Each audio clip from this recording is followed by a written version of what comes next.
સંત માતિકૃત પ્રભુ ઈસુના શુભ સંદેશમાંથી પાઠ,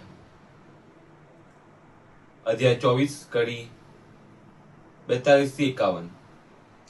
એટલે જાગતા રહેજો, કારણ તમારા પ્રભુ કયા દિવસે પધારવાના છે એની તમને ખબર નથી.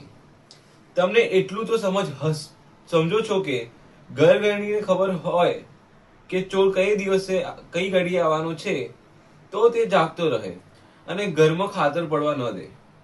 એટલે તમે પણ તૈયાર રહેજો, કારણ તમને ન ધાર્યું હોય એવી ઘડીએ માનવ પુત્ર આવી પહોંચશે.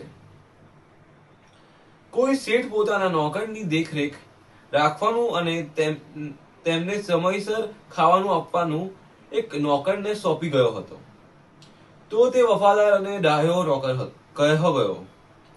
શેઠ આવીને તેને એ પ્રમાણે કરતો જુએ તો એના જેવું સુખી કોણ? હું તમને ખાતરીથી કહું છું કે તે તેને પોતાની બધી મિલકતો કારભાર સોંપશે. પણ જો તે દુષ્ટ નોકર મનમાં એવો વિચાર કરે કે મારો શેઠ તો આવતા મોડું કરે છે અને પોતાના સાથી મારવાનું અને દારૂડિયા દોસ્તારો સાથે ખાણીપીણી ઉડાવવાનું શરૂ કરે, તો એણે કલ્પ્યું ન હોય એ દિવસે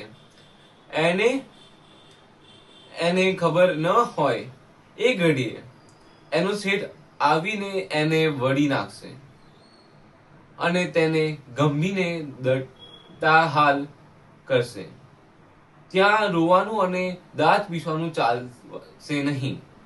આ પ્રભુની વાણી છે, તે આપણો આધાર છે. ઈસુની જય. મારા વાલા ધર્મજનો, કોઈ પણ વ્યવસાય હોય, કોઈ પણ ધંધો હોય કે કોઈ પણ રીતે આપણી જીવાદોરી ચાલતી હોય, એ બધા જ કાર્યમાં પૂરેપૂરી મહેનત, પૂરેપૂરું આપણો જોશ, જોખમ અને આપણું જોમ બધી જ વસ્તુ લાગતી હોય છે. કોઈ વૈજ્ઞાનિક હોય, એ પોતાની નાનામાં નાની શોધ કરવા માટે ઘણી બધી મહેનત કરે છે, પોતાનો કિંમતી સમય આપે છે, એક મિનિટનો સમય આપે છે. કોઈ પ્રોફેસર હોય અને ભણાવવાનું હોય તો એ લેક્ચરની તૈયારી પૂરેપૂરી રીતે કરે છે.